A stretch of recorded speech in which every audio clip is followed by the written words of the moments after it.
70 years ago, I was in high school, almost a third as long as the country has been around. And when I was in high school, I really only had two things on my mind: girls and cars. and I wasn't doing very well with girls, so we'll talk about cars. But let's just imagine that when we finish, I'm going to let each one of you pick out the car of your choice. Sounds good, doesn't it? Pick it out, any color, you name it. It'll be tied up with a bow, and it'll be at your house tomorrow. And you say, well, what's the catch? And the catch is that it's the only car you're going to get in your lifetime. Now, what are you going to do knowing that that's the only car you're ever going to have and you love that car? You're going to take care of it like you cannot believe. Now, what I'd like to suggest is you're not going to get only one car in your lifetime, but you're going to get one body and one mind, and that's all you're going to get. And that body and mind feels terrific now, but it has to last you a lifetime. The most important thing is to be able to define which ones you can come to an intelligent decision on and which ones are beyond your capacity to evaluate. You don't have to be right about thousands and thousands and thousands of companies. You only have to be right about a couple. I met Bill Gates on July 5th, 1991. We were out in Seattle, and Bill said, "You've got to have a computer." And I said, "Why?" And he said, "Well," he said, "you can do your income tax on it." I said, "I don't have any income. Berkshire doesn't pay a dividend." He said, "Well, you can keep track of your portfolio." And I said, "I only have one stock." I said, and he says, "It's going to change everything." And I said, "Well, will it change whether people chew gum?" And he said, "Well, probably not." And I said, "Well, will it change what kind of gum they chew?" And not. And I said, "Well, then I'll stick to chewing gum and you stick to computers, you know." I don't have to understand all kinds of business. There's all kinds of business I don't understand. But there's thousands of opportunities there. I did understand the Bank of America, you know, and I'll be able. I'm able to do that. I'm able to understand some given percentage. But Ted Williams wrote a book called The Science of Hitting, and in The Science of Hitting, he's got a diagram, shows him at the plate, and he's got the strike zone divided into 77 squares, each the size of a baseball. And he says, if I only swing at pitches in my sweet zone, which he shows there, and he has what his batting average would be, which is 400. If he had to swing at low outside pitches, but still in the strike zone, his average would be 230. He said the most important thing in hitting is waiting for the right pitch. Now, he was at a disadvantage because if the count was 0-2 or 1-2 or so on, even if that ball was down where he was only going to bat 230, he had to swing at it. In investing, there's no called strikes. People can throw Microsoft at me and, you know, you name it, any stock, General Motors, and I don't have to swing. And nobody's going to call me out on called strikes. I only get a strike called if I swing at a pitch and miss. So I can wait there and look at thousands of companies day after day, and only when I see something I understand and when I like the price at which it's selling, then if I swing, if I hit it, fine. If I miss it, it's a strike. But it's an enormously advantageous game. And it's a terrible mistake to think you have to have an opinion on everything. You only have to have an opinion on a few things. In fact, I've told students, if when they got out of school, they got a punch card with 20 punches on it, and that's all the investment decisions they got to make in their entire life, they would get very rich because they would think very hard about each one. And you don't need 20 right decisions to get very rich. You know, 4 or 5 will probably do it over time. So I don't worry too much about the things I don't understand. If you understand some of these businesses that are coming along and can spot things on, if you can spot on Amazon, for example, I mean, it's a tremendous accomplishment what Jeff Bezos has done. And I tip my hat to him. He's a wonderful businessman. He's a good guy, too. But could I have anticipated that he would be the success and 10 others wouldn't be? I'm not good enough to do that. But fortunately, I don't have to. You know, I don't have to form an opinion on Amazon. And I did form an opinion on the Bank of America, and I formed an opinion on Coca-Cola. I mean, Coca-Cola's been around since 1886. There's 1.8 billion 1.8 billion 8-ounce servings of Coca-Cola products sold every day. Now, if you take 1 penny and get 1 penny extra, that's $18 million a day. And 18 million times 365 is 7 billion, 3 less 730 billion, or $6,570,000,000. So annually, $6,570,000,000 from 1 penny. Do you think Coca-Cola is worth a penny more than, Joe's Cola? I think so. So, and I've got about 127 years of history that would indicate it. So those are the kind of decisions I like to make. And you may have an entirely different field of expertise than I would have, and probably much more up to date in terms of the kind of businesses that we're seeing evolve. And you can get very rich if you just understand a few of them and understand their future. What is it that you two share? What makes this friendship so satisfying for both of you? Well, I think we both certainly share a curiosity about the world, and we come from two different but related worlds. So I think we probably spent about 10 hours of this 1-hour visit that Bill was scheduled on July 5th, 1991. His mother had to talk him into it. And we weren't halfway. I mean, we had gotten no place in terms of our eventual agenda just in that time. In fact, the governor of Washington came by, and Bill's dad had to come into the bedroom and pull us out of it. We didn't want to. He was a little embarrassed we were talking to him. Well, we have fun to start with. Right. I mean, every relationship should have a lot of fun in it. And we find the world in just such an interesting place. So we like to compare notes on it. When we compare notes, we have a lot of fun doing it. Part of the time, as I remember the conversation, by the way, there's a remarkable documentary about Warren, which is on HBO. I think it premieres on January 30th, on Monday. Yeah. You should take time to take a look at it. Bill's involved in that, and you will see, in a sense, it's called, I think, Becoming Warren Buffett. Yeah, that's what it's called. Becoming. Took me 86 years, but I got it. You're doing well on it, though, aren't you? Well, so far, yeah. But best is yet to come. And one of the things that happened tonight, Bill, was that I guess your dad at the dinner said, what's been the most important quality for you? And you found out that you and Warren had the same word. Yeah, I think curiosity, which Warren mentioned, is an amazing thing where you try and predict what's going to happen, and then when it doesn't, you sort of think, well, that drug didn't get invented, that stock didn't go up, that approach wasn't popular. What is it about my model of the world that's wrong? Who could I talk to? What could I read? And the things that have happened since 1991, mostly good things, have been amazing and just so much fun to talk about. We read the news and we think, God, what did Warren think about that? You both are readers. You read all the time, all day, Warren. Bill, you're a reader. You also do a lot of sort of courses online as well. I mean, what does that have done? What has that done for your life? The sense of constantly learning. Well, go ahead, Bill. It's an incredible time to be a learner. I remember when I was young, I had the World Book, which is one of Warren's products, and it was very good. But I always felt like, God, I want to get into this in more depth. I want to understand it better. Today, the videos that are online and the courses that you can buy with the very best professors, it's phenomenal. Take a subject like weather or climate change, or what's going on in economics, what's known, what's not known.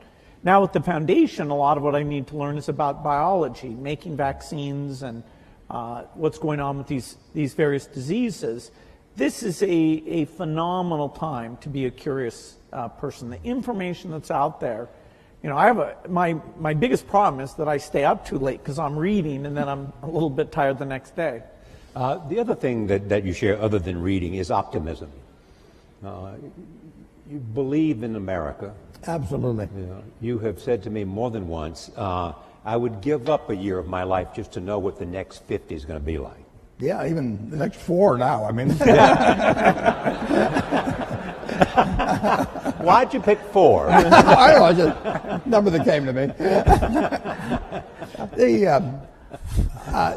It is just fascinating what's happened just in my lifetime, in the 86 years. I should mention one thing about reading.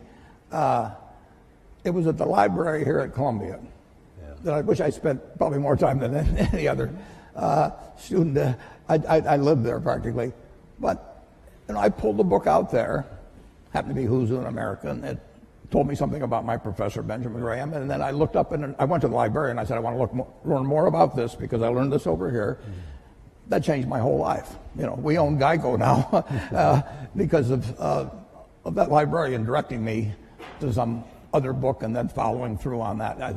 It's the chance. I read about 1/5 the pace that Bill does, but I still spend 5 or 6 hours a day reading. I mean, you can learn so much. I particularly love biography. Just to be able to live the lives of these people that have been so extraordinary, the lessons and the discouragements they face, just everything about it. So you can't get enough of reading. What surprises you most about Bill? That's an interesting question. I guess what really surprised me is initially we just found so many things to connect on. He did try to sell me a computer. That's probably the only sale he didn't make, although the computer changed my life for the better in a big way subsequently. But, he just had this same curiosity. Yeah. And the other word you have used is focus. Well, the focus is no question about it. I mean, both of us got to where we are in a big way because of focus. Bill, what surprises you about Warren? I was so amazed that he comes to investing with this broad model of the world. So one of the first questions he asked me was, hey, Microsoft's a small company, IBM's this huge company. Why can you do better? Why can't they beat you at the software game that you're playing? And I always, every day I was thinking about, okay, what advantage do we have? What do we do? But nobody ever asked me that question. And we talked about the economics of software, which is a very different and special thing. And he could relate it to things that he'd seen. And I didn't understand banking, why some get ahead and some don't. And so he was able to put that in very clear terms. And so I found somebody whose model was rich enough that it helped me understand things that I really wanted to know. And we could laugh about things that were a surprise to us. I'd say his humility and his sense of humor really stood out in this incredible way. I mean, he enjoys what he does and he shares that with other people.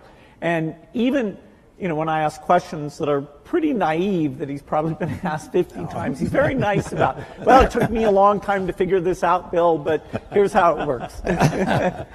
I tried Bill out with some non-transitive dice. And I'd read about him in Scientific American or someplace, and there were only 2 people in the world in the history of these dice that actually figured it out while I was trying to take their money from them. And one was the leading symbolic logician in the world, and the other was a drunk who didn't really know any better and asked the wrong question. But Bill said, wait a second, you choose first, and the game was over. You taught him, you didn't teach him, but you brought him into a great appreciation of bridge. Yeah, he'd play bridge, but the family is very big on games. His family was very, very big on games, and so we played bridge together, and we played in China, going down the great rivers when we were supposed to be looking at the scenery. We had a good time playing bridge. All right, we've got a lot of questions we want to talk from the audience. We want to start up in the balcony, so we haven't forgotten you. It's hard to see, but is there a number there that has a question? Okay, start it wherever it is. Yes, number 6.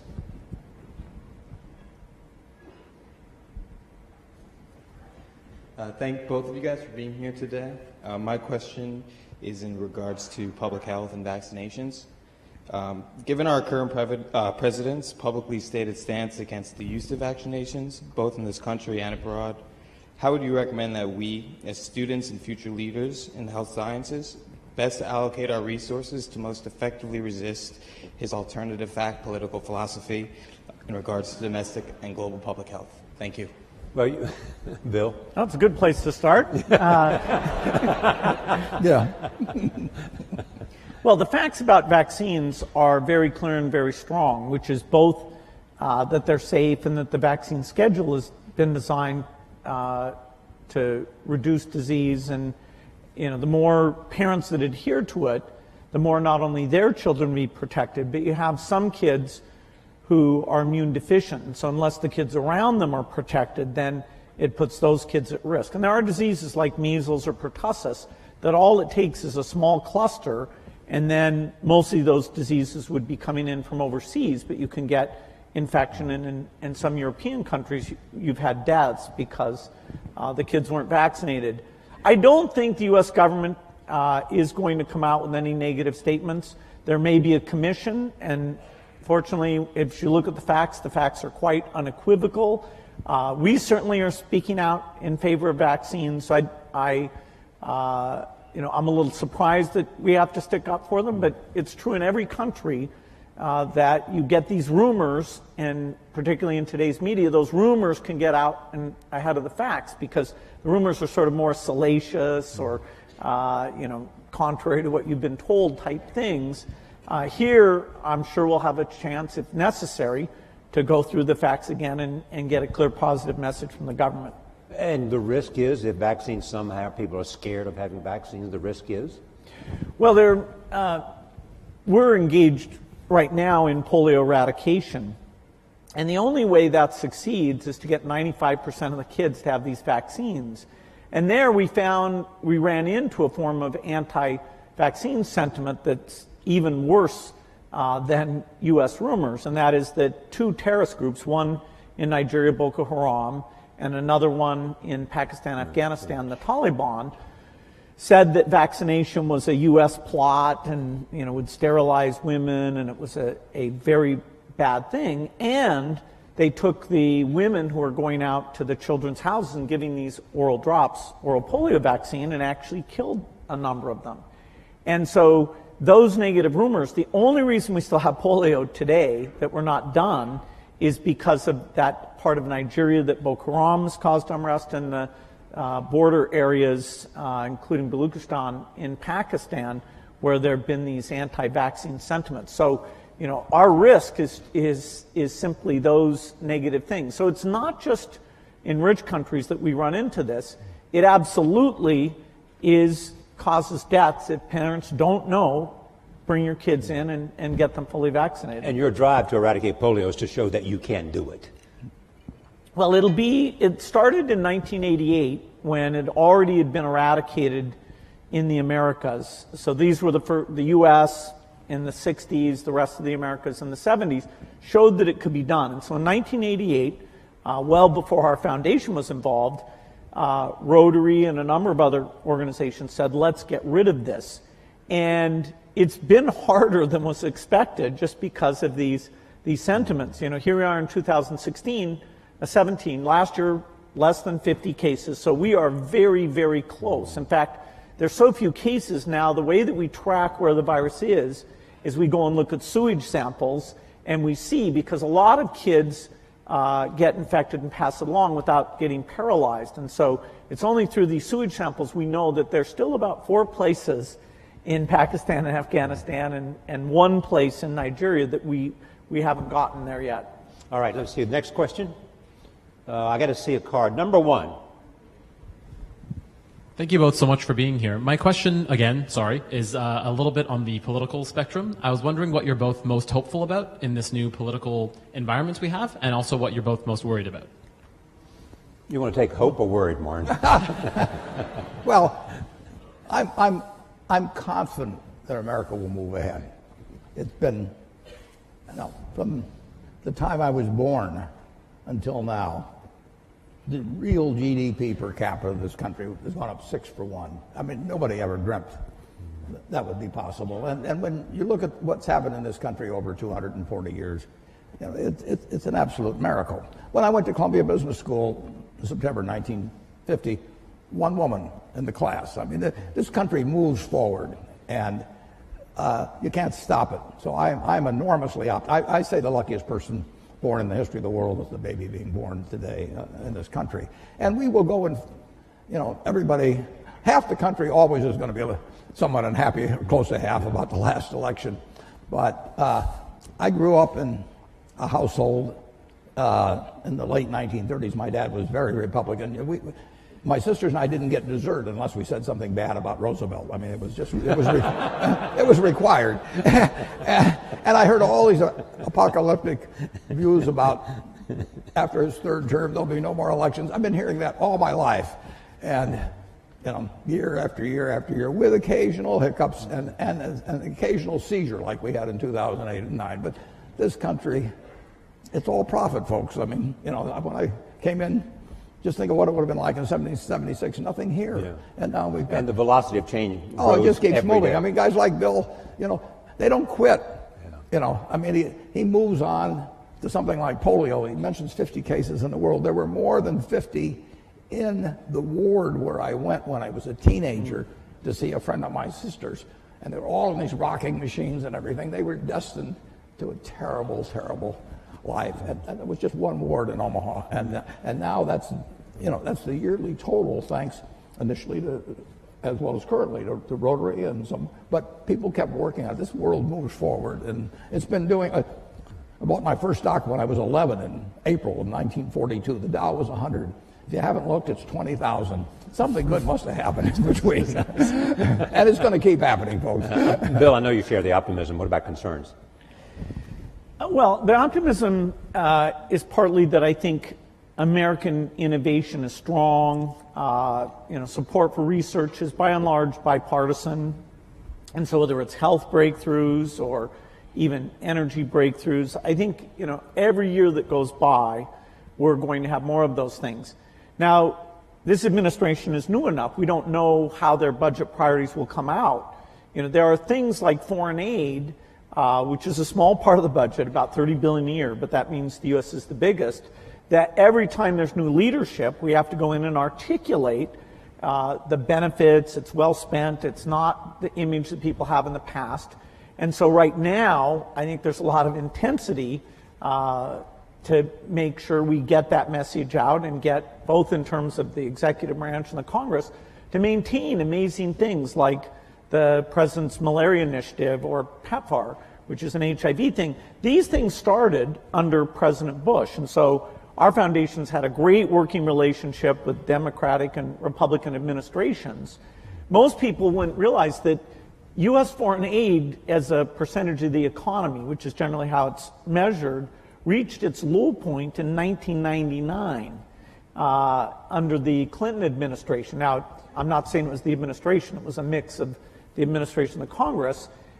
Then, during those Bush years, it went up fairly substantially. Now, the economy helped with that, but these initiatives were really amazing. And, I'm hopeful that maintaining or even growing these initiatives will be a priority when there's a lot of talk about tax cuts and different spending activities. And so it is a bit up in the air during these months ahead. And you've often made the point that no matter how big the private contributions are, sometimes in terms of sheer scale, you need a government.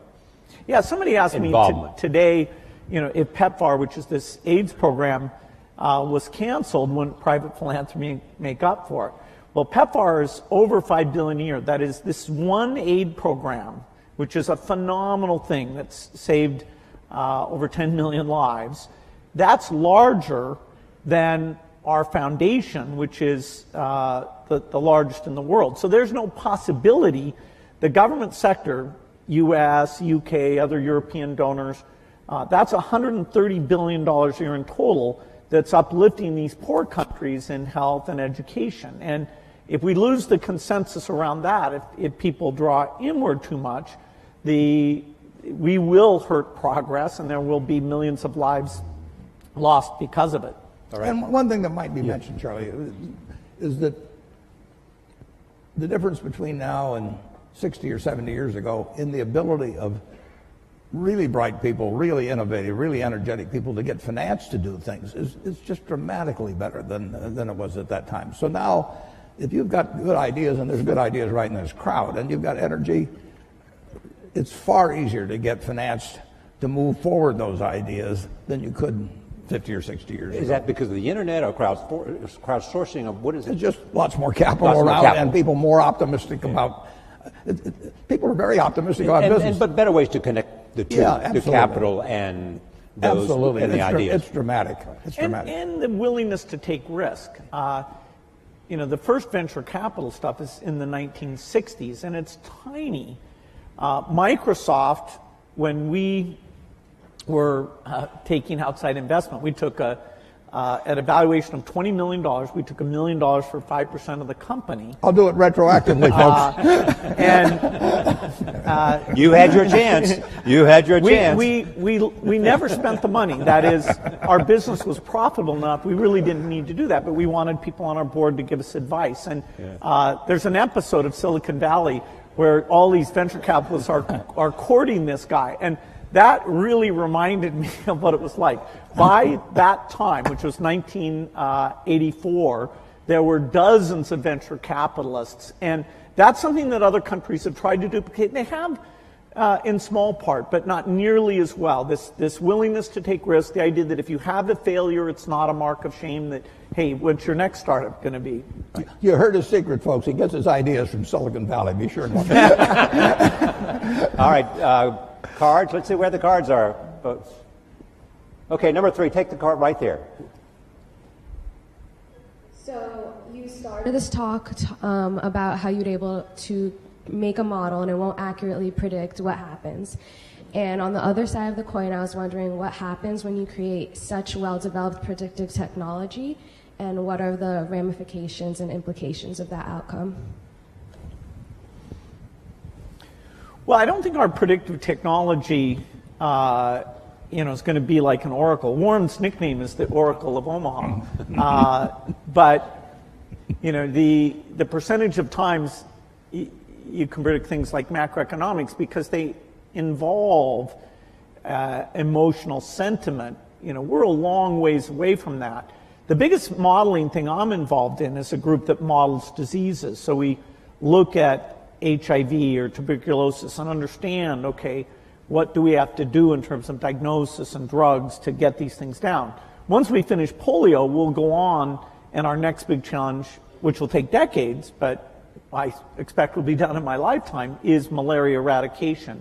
So these models aren't nearly at the point where they can take human sentiment into consideration. The field of economics, a very basic question about what we should have done differently before the financial crisis, there really is no consensus, whether it's with the public or inside the profession of economists. They agree that some of the emergency treatment we did was necessary and important, and I wish that was better understood. But in terms of the root causes, it's actually a little disconcerting how little our models or understanding explain how that imbalance got so extreme. All right, well, number 2. Hi, my name is Eugenia. I'm in the engineering school here at Columbia. And I wanted to ask, you were talking about that you love reading. I wanted to ask if you have a particular book that it changed your life, like the way you think about things. And I also wanted to ask, what is the thing that you admire the most about each other? Like you, Bill, about Warren, and the other way around. Thank you. They sort of touched on the second question, but go ahead. They may want to add to it. Books, though, first. Changed your life. Well, a book did change my life, and it was by a fellow who taught here at Columbia, Benjamin Graham, and I read the book when I was 19, called The Intelligent Investor. And I'd been interested in investments since I was maybe 7 or 8, but I'd never. And I'd read every book in the Omaha Public Library by the time I was 11. So why do you think you were interested in investing when you were 7 or 8? Because I was too dumb to get interested at 4. My dad had a very small investment firm, and I would just go down and I read all the books that he had there, waiting to go to lunch or whatever it might be, and then I went over to the public library and read them all, and it just was a fascinating subject to me. But I didn't have any. I knew what everybody thought and all of that at an early age, but what Graham wrote made sense. I just happened to pick that book up at a bookstore in Lincoln, Nebraska. But to investing per se, is there something about your core competence that made investing the perfect place for you to be? Yeah, it certainly wasn't to be a pro football player. I looked. It was a question of zeroing out all the other incompetencies, and I was left with one thing, Just the allocation of capital. I was actually wired in a way that was. This would be something I would be good at. So wired in what way? I can't tell you precisely, but I've got the right temperament for it, which is much more important than IQ. If you've got more than 120 points of IQ, sell the rest to somebody else. You don't need it in investments, but you do need the right temperament. You do. You do have to be able to think for yourself. And getting back to, the earlier question, the first question I ask myself when I look at a business is, is it important and easy what I can determine about this business? Yeah. And a lot of them don't make it. Now, Bill is looking for hard questions that plague society, and where intellect and money may make a difference. They may not for a while, but he's taking on the tough things. My job is to find easy things. I'm looking for 1 foot bars to step over, rather than 8 foot bars to jump over, But that's not irrational if you're looking at the investment universe. But reading is key. On the biography, on the book thing, I will tell you a wonderful book to read. I can tell you a number of them. Intelligent Investor, obviously, if you're in the investment field. But Katharine Graham's autobiography is a marvelous book, and it's absolutely honest, told by an incredible woman who had an incredible life and then wrote honestly about it. But and someone who you knew very well and invested with, and she was a bit reluctant and had to be assured, that she was afraid of me, actually. Yes. But what makes that book so much? It is such a broad range of human experience, honestly told. I mean, you couldn't have, nobody in Hollywood could write a scenario that she lived through, and just to see that world develop, how she reacted to it and everything. You can learn so much. My partner Charlie Munger just loves Ben Franklin. You can learn from other people and their mistakes, and I find biography is my favorite. Part of the reason you love biographies. Pardon me? Part of the reason you love biographies. Yeah. Okay. Where is the card? Right here. Just come here. I'm having a hard time seeing the card, so that right here. See where the hands are raised. Hi, my name is Chisholm. I'm a senior here at the college. I'm also a Gates Millennium Scholar with my family over here. So I'd like to ask, what both of you do involves a lot of risk. And sometimes you have to face the fear of failure with that risk. So I'm asking, how did you overcome that fear, and what steps did you take to do that? Well, I think I was very lucky that when I was in high school, the computer was brought in there, and I developed a fascination for it and became kind of fanatical about it. So that, I didn't view it as risky. I viewed it as this kind of fun hobby. Even when I went to college, which I didn't finish, but I spent time up in Cambridge, Massachusetts, I wasn't sure that would be my life's work. Now, as the chip came along and made it mainstream, it became very obvious that something dramatic was going to happen. And so my passion, my hobby, and the area I could start this company right at the beginning of the revolution, that coincided in a nice way. And I never felt it was risky. If Microsoft had failed, I didn't have kids or anything. I could go back to school and finish my degree and go get a job somewhere. I was very risk averse in running the company. I always made sure we had enough money in the bank to pay everybody for at least a year if nobody paid us at all. Because this idea, I was hiring people who had kids and families, and they were moving to work there. And here I was, 19, 20 years old, and sort of telling these people I'd be paying their salaries. So I was actually very conservative on a financial point of view. And one of the few arguments I had with Steve Ballmer, who came in and played a phenomenal role in the success of the company, was how many people could he hire?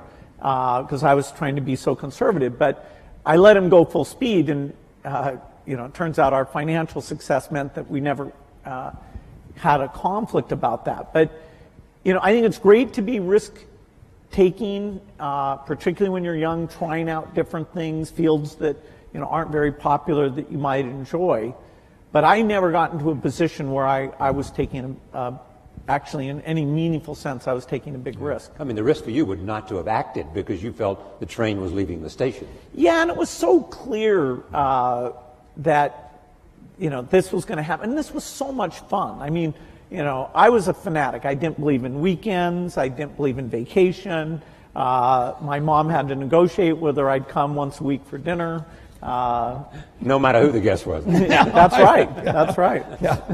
But Warren, you have often said you still tap dance to work. Absolutely. Because you can paint with your own colors. Yeah. I'm as excited about tomorrow in terms of what's going to happen as I was when I started. I was having a lot of fun when I started, but I'm having just as much fun now. And when I was here at Columbia, I had this terrible fear. It was impossible for me to speak in public. I mean, I wasn't able to do it.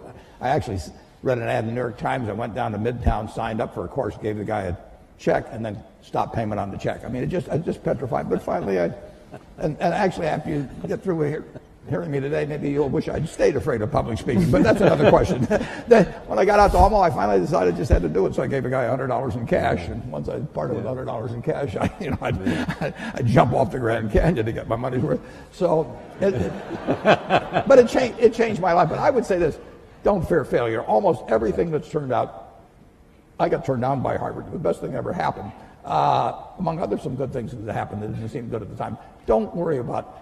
And don't let it eat at you or look back. Just keep going, because you're going to have some things and forget them. Go forward. All right, I want to go to the back of the room, right back there, wherever number 3 is.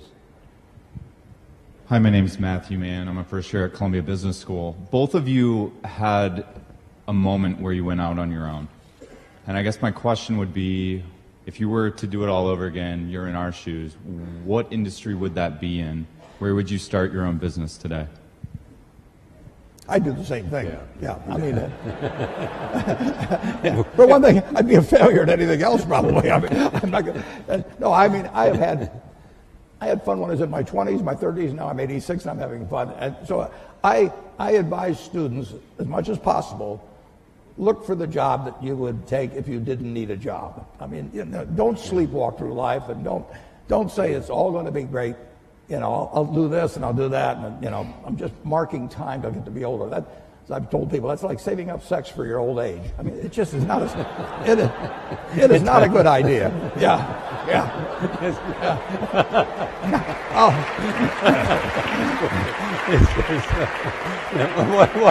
What are you urging them to do? I'll explain it.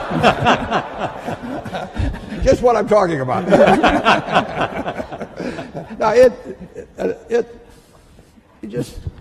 you really want to be doing what you love doing. And you can't necessarily find it on your first job. Right. But don't give up before you find it. Bill, you've had the unique experience, A, because of your curiosity, B, because of your involvement in global health, to see the impact of a lot of other areas, whether it's biomedicine or whether it's a whole range of other things other than computer science. If you were going to drop out of Harvard today, which field would you be most likely attracted to? Well, I love the hard sciences, and there's some phenomenal things that people will get a chance to be part of. I'd still probably pick computer science because the work in artificial intelligence today is at a really profound level. Our ability not just to play games, but that is a profound milestone, the AlphaGo work that the DeepMind people at Google were able to achieve. And that kind of technology is in all the leading companies and a lot of the universities. With AI, creation of agents, the ability to read and understand material, it is going to be phenomenal. So anything connected with that, I think, would be an exciting lifetime career. I also think in energy, we have the imperative to have energy that's reliable, cheap, and clean. And no system available today can provide that, whether it's for rich countries or for poor countries. And so the innovations there will be profound, and there's many paths that could provide that solution. Finally, I think biology, it's the most thrilling time. We are going to figure out obesity, cancer, even things that are very hard, like depression, because the mind is even more complicated than other parts of the body. I see this through the lens of the disease of the poor, the infectious disease, where new vaccines, new drugs, we are moving faster than ever. And some of these are platform technologies like DNA vaccines that are going to give us just that one thing will give us lots and lots of solutions. And so working in that space is phenomenal. Now, I say this, to my children, and they may not want to do hard sciences. The one who's picked wants to counsel patients and be a doctor, and even more than the science piece, that relationship with patients is what grabs her. So everybody has their own taste, but in terms of big impact, those 3 hard science problems would be at the top for me.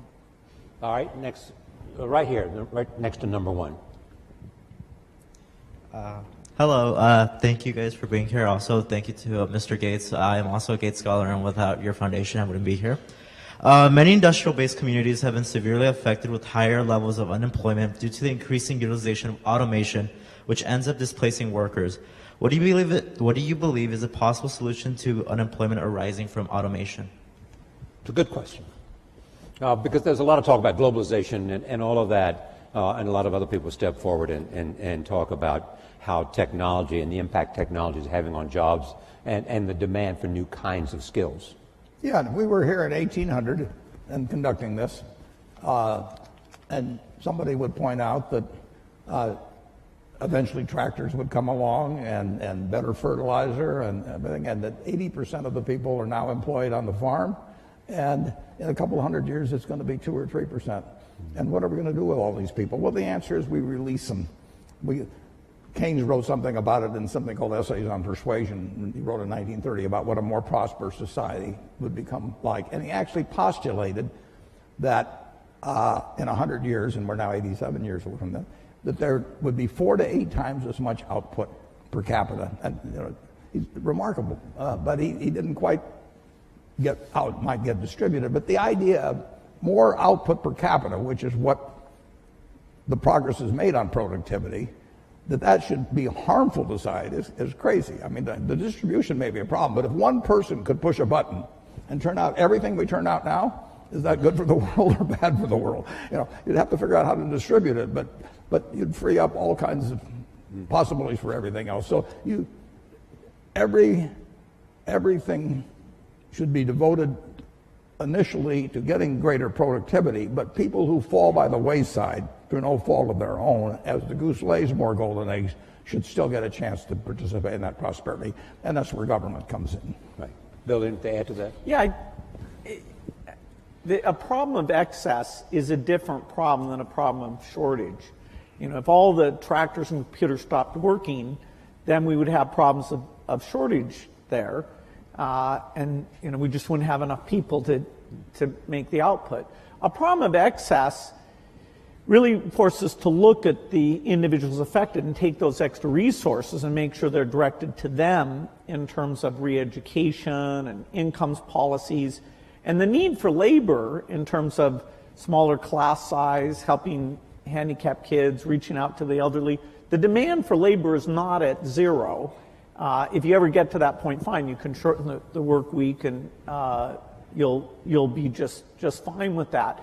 And so this idea of taking an individual who during their generation is affected, I think there's a lot to be learned about that, a lot of thinking we have to do. But the macro picture that it enables is an opportunity. Number 2. Also, I'm urging people at the back so you have a chance. We want to go back up to the balcony as well. So I see number 6. We'll come to 6 after 2. Yes. Hi, my name is Sam. I go to Columbia College, and my question is, what steps do you think need to be taken in order to improve public education, particularly in economically depressed areas of the United States? Bill was the one Bill's the education. Yeah.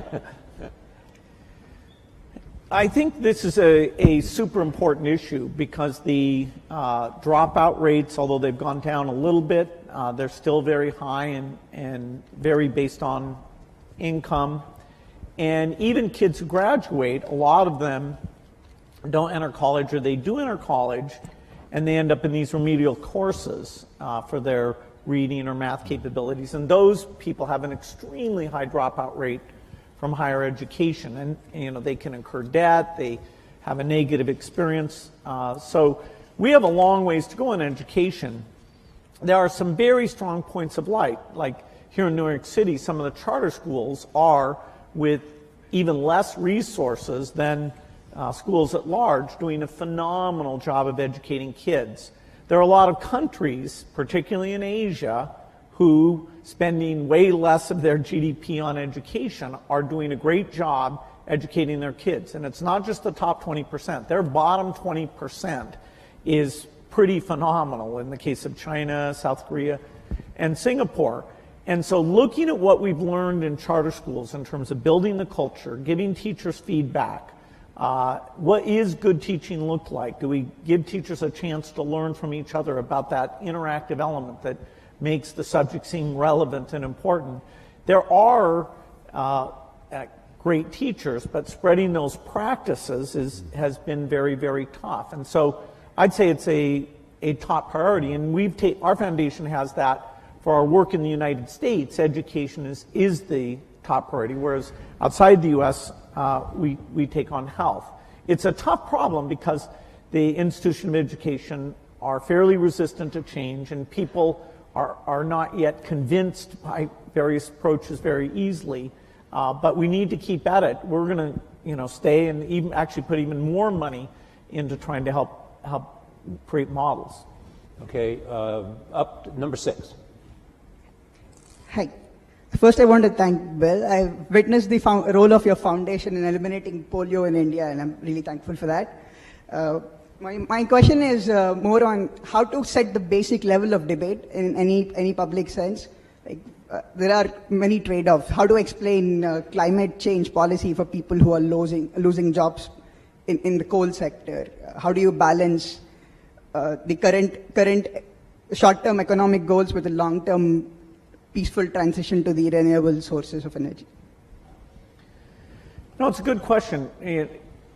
The certain topics are so complicated, like climate change, that to really get a broad understanding is a bit difficult, and particularly when people take any of that complexity and try and create uncertainty about it. And for example, India's kind of paradigmatic in that they want to electrify for all sorts of good reasons having to do with health and reading at night and quality of life. And the question of should they delay electrification for climate issues is going to be very difficult. The ideal is to innovate in such a way that they can go full speed ahead on electrification without emitting the CO2 that the natural path of them today, which is coal, is the way to go. And so we have a lot of cost reduction to do because rich countries may be able to buy premium electricity. When you get to middle income or lower, that's just not going to happen. And democracy has us allocate these resources in terms of investing in the future and things like research and investing in the present. And when you have a problem like the financial crisis, then you do get a little bit of more of short-term thinking. And I'm hopeful, I think it's better for the world and for the country if we can get back into a little bit more of a focus on the long term. We have some questions from Facebook. Warren, a central tenet of your investing is to invest for the long term. And this comes from Brian White, who says, how might Bill and Warren convince investors to think beyond short-term returns to encourage world-changing innovation? Well, I've spent my life trying to convince people on investing for the long term.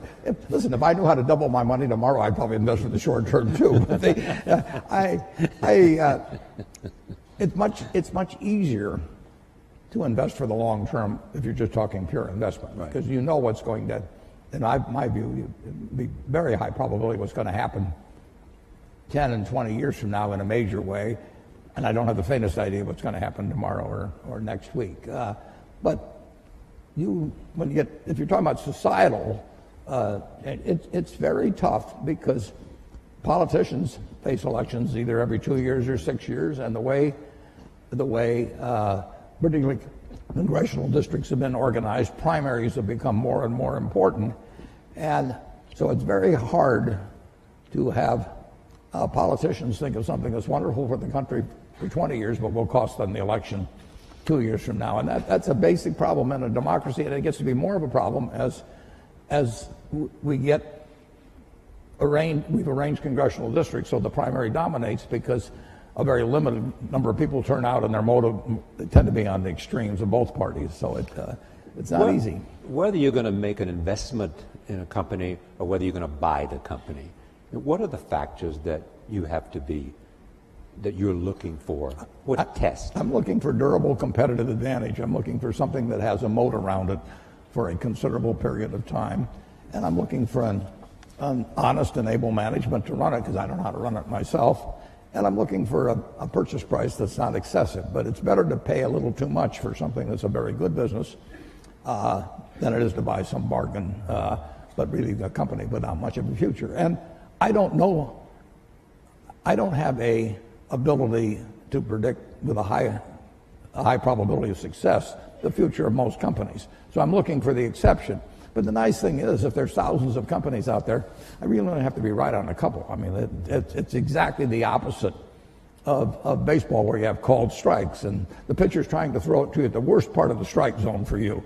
And if he succeeds in getting into that corner 3 times and you don't swing, you're out. And investing, it's a no called strike thing. So I can sit there all day and somebody can throw me one company after another, and finally I get one in my sweet spot. Both of you have chosen both wives and partners well. Charlie Munger added what to your? Charlie Munger changed my views. He refined them in a huge way in terms of looking for the quality companies and looking for the ability to make an investment that would work out well for 5 or 10 or 20 years, as opposed to something there might be one. I call it cigar butt investing, where there was one puff left in the cigar, but the cigar was free, so you picked up these disgusting looking things and got one puff out of them and one onto another one.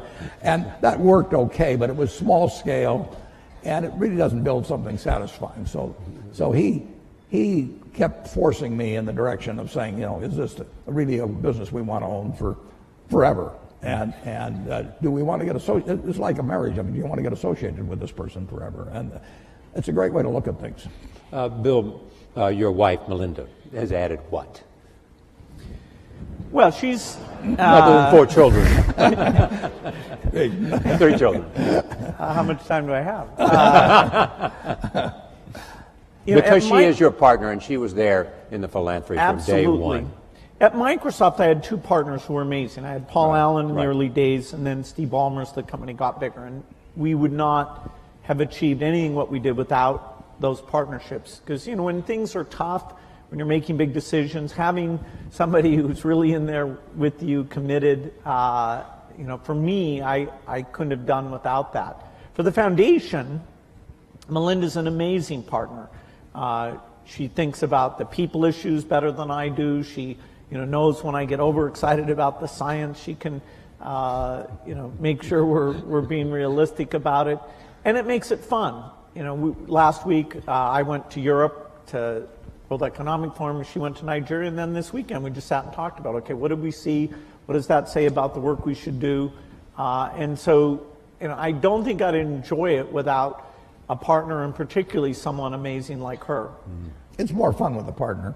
I mean, Charlie and I have had more fun working together than either one of us would have had individually, and we have never had an argument after working together for 58 years. You talk every day? Not anymore, because we know what the other guy's going to say. We just grunt. We talked it all out 50 years ago. So if you see Charlie and he says, "Why haven't you called me?" you'd say, "Well, I knew what you'd say anyway." Absolutely. No, there's no question about it. But we still have a lot of fun together. All right, right there. Well, let's see, number 2. Hi, my name is Molly Zanger. I'm a student at Barnard College. I guess what I'm basically wondering is what your main considerations are when you're choosing where to donate and what causes to donate to, and what the main challenges are that are associated with that.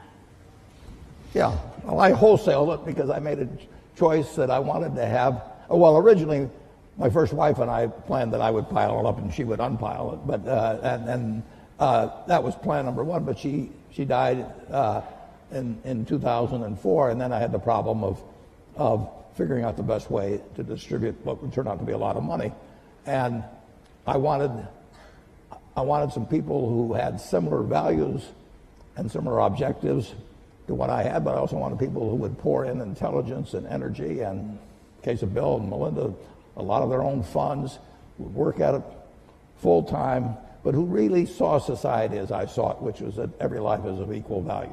And that if you start with that, and then you figure what you might be good at changing, whether it's in medicine or education or early learning or whatever it may be, that was my answer, was the wholesale. Retail philanthropy would drive me crazy, but wholesale philanthropy I really like.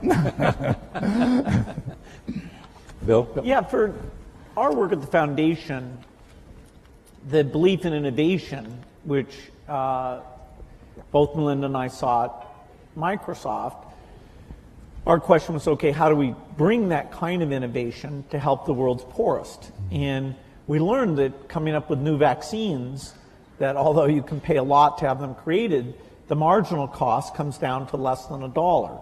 So getting a new vaccine for the main cause of diarrhea or pneumonia, that can be a phenomenal thing. So you're looking for these super nonlinear dramatic things, because as a per poor person or compared to government funding, philanthropy is actually quite small, and yet funding vaccine projects, the government isn't as good as that as a philanthropist who assembles a team and over time is learning how to do that very well.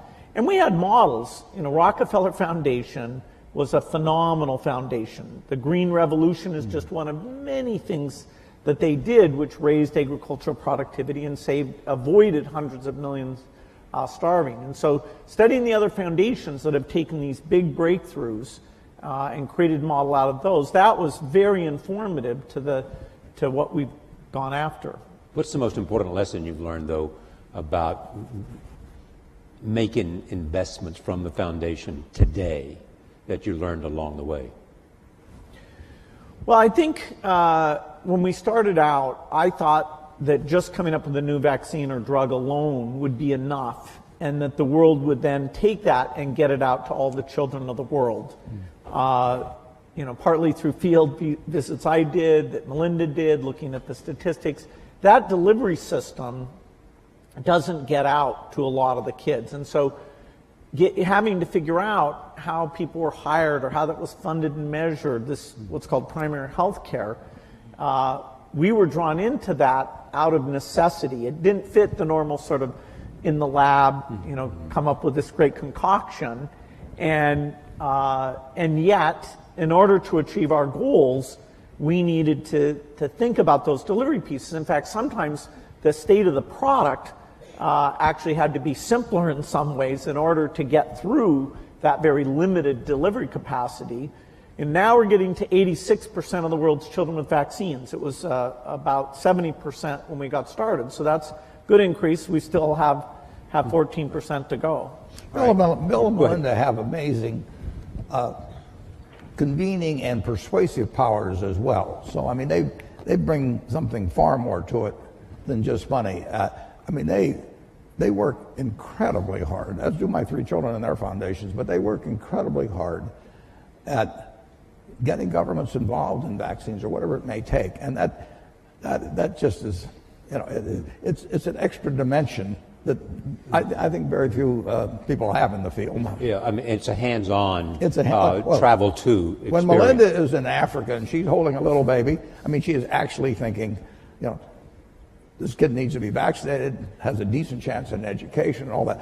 I feel the same way about the kid, but what I really think is he going to pee on me? You know, can I hand him something? So there's just a difference in that human touch that makes a big difference. I'm halfway in between. I think he's closer to me, actually. Number 1, number 3, and number 4. First 1, then 3, then 4. Hi, I'm Malvika Goswami at the Columbia Business School. If the current government were to ask for your advice on immigration or healthcare reform, what would you recommend to them? Warren? Well, on immigration? Yes. Immigration, I mean, this country is built on it. I always say to people that are anti-immigration, let's put it in retroactively. Everybody leaves. It's this country, if you think about it, Bill's heard this before from me, but we are sitting here in part because of 2 Jewish immigrants who in 1939 in August signed the most important letter perhaps in the history of the United States. And you can go to the internet and go to search Bing. And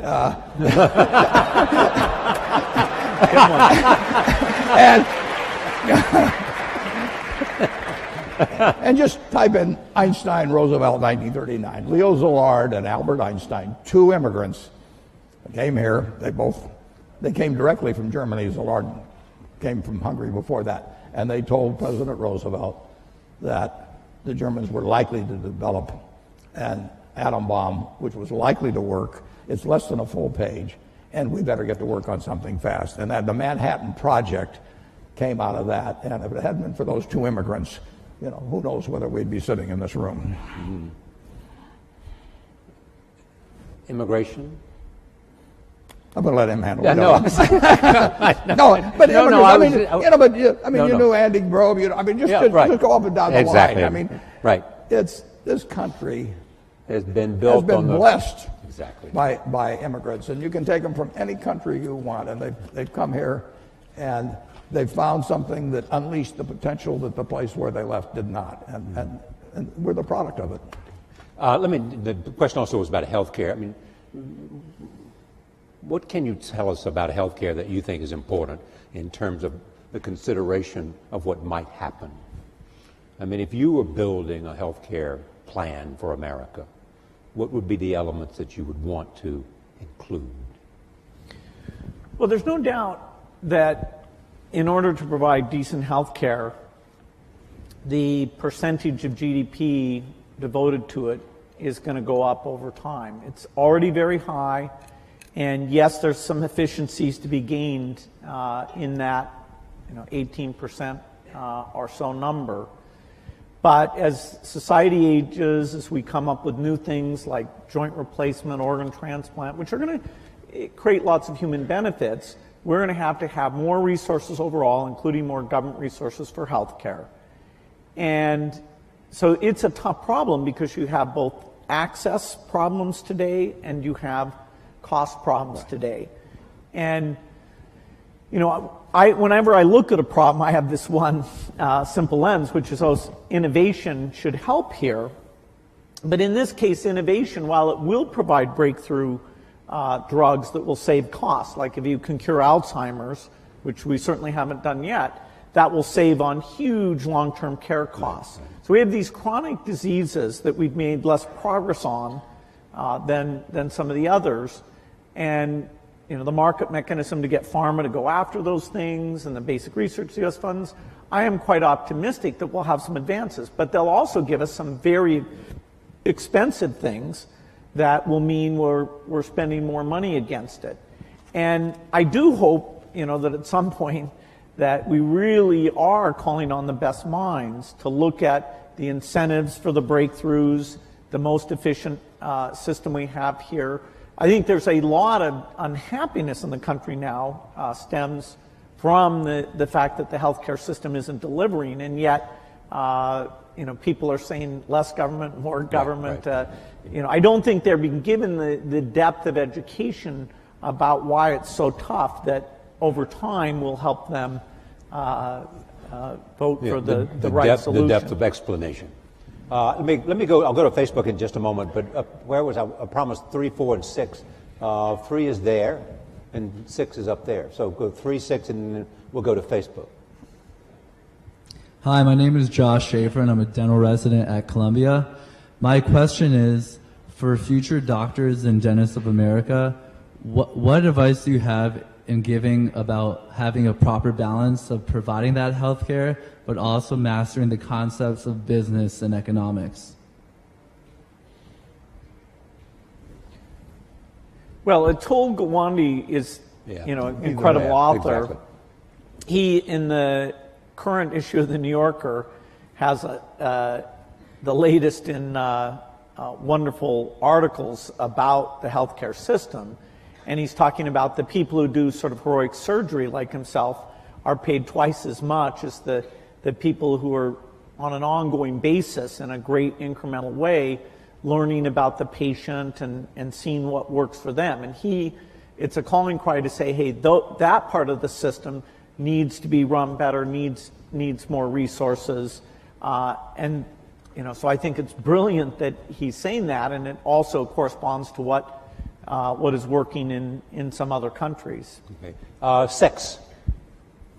Hello, my name is Donna. I'm from Columbia College. So you both have invested a great deal of money abroad, but there is a prevailing belief by some that there are pressing issues in America. There are poor people here, there are sick people here, and we should deal with that first before even tackling anything abroad. So what are your thoughts on that?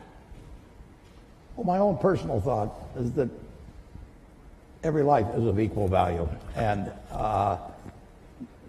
in many ways,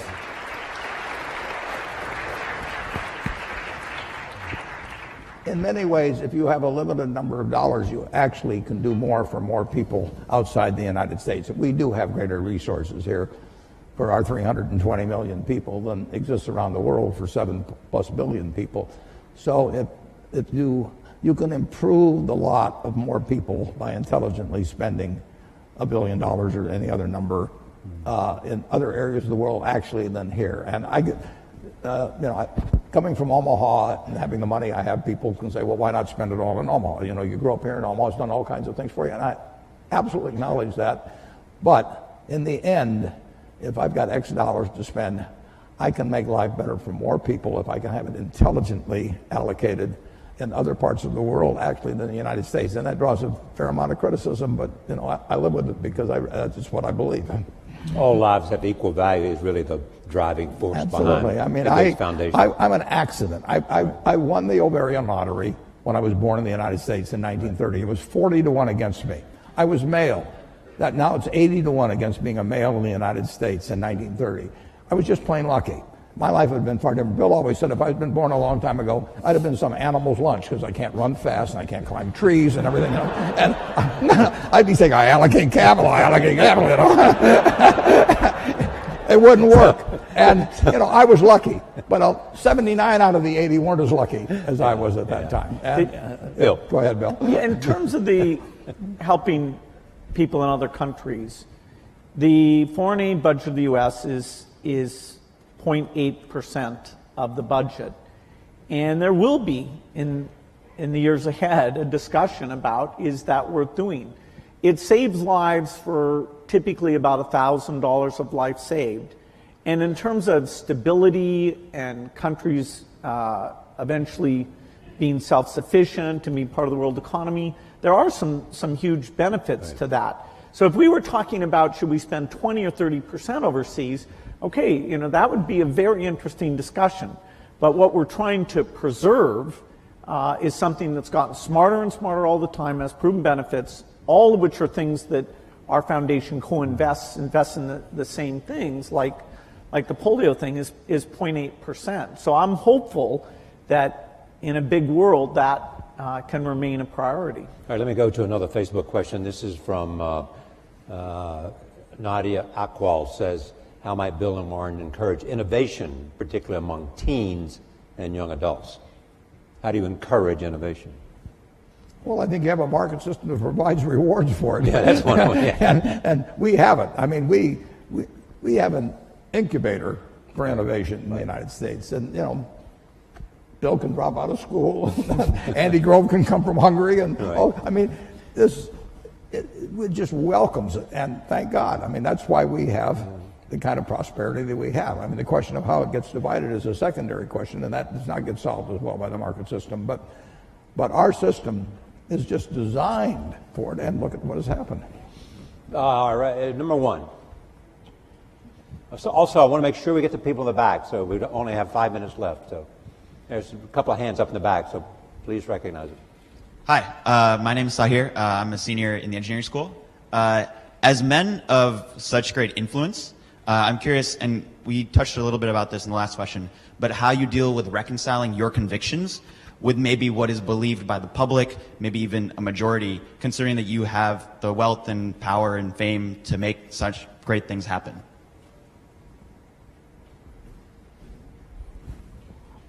Either. Well, I don't see,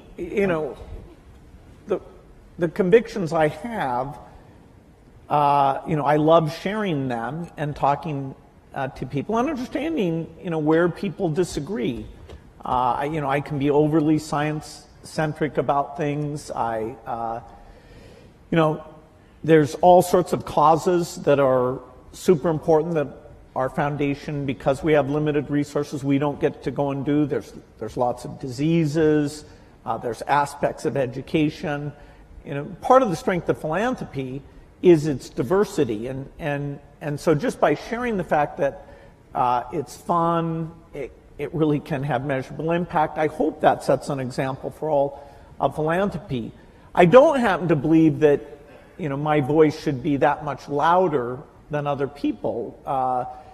So some of these big political donations, at least I and I think Warren as well, we've chosen not to have that be a huge way that we're spending our money. That's a personal choice. The money's being saved not for the megaphone, but for the work of the foundation.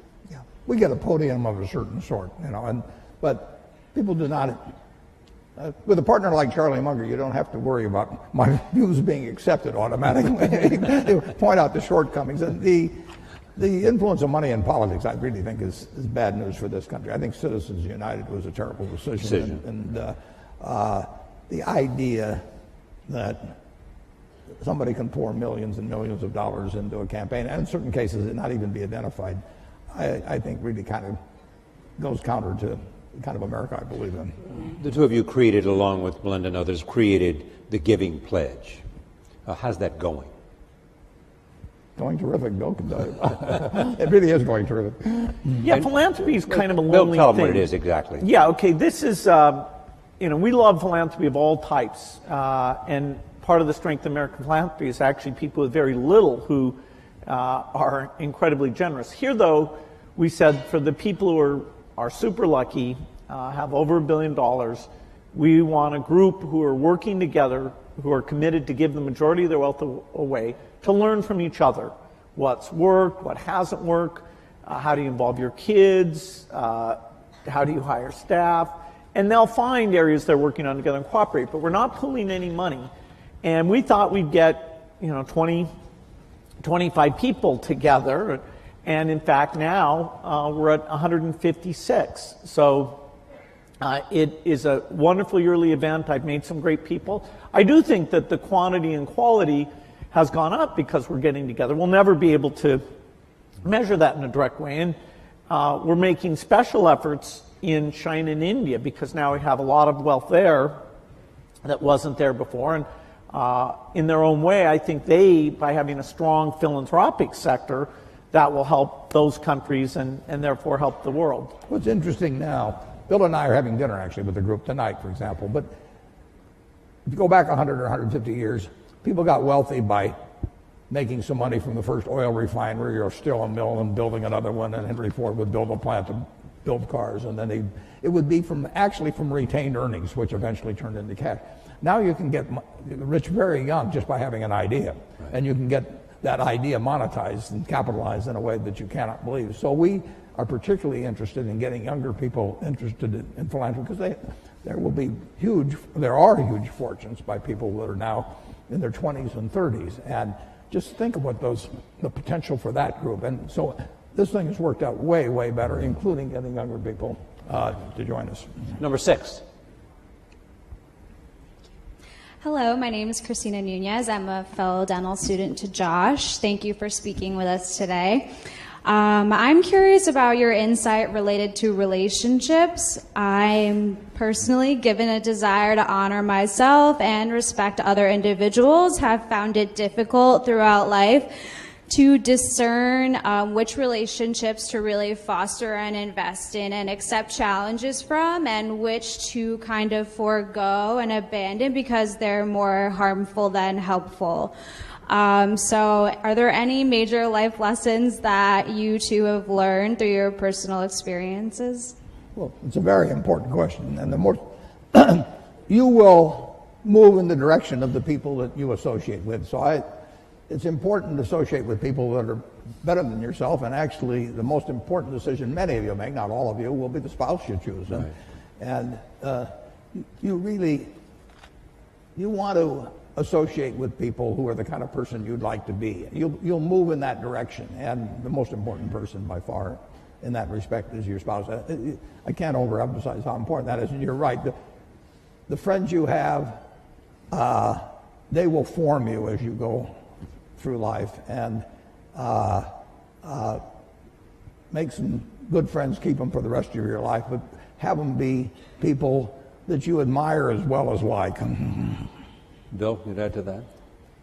Yeah, some friends do bring out the best in you, and so it's good to invest in those friendships.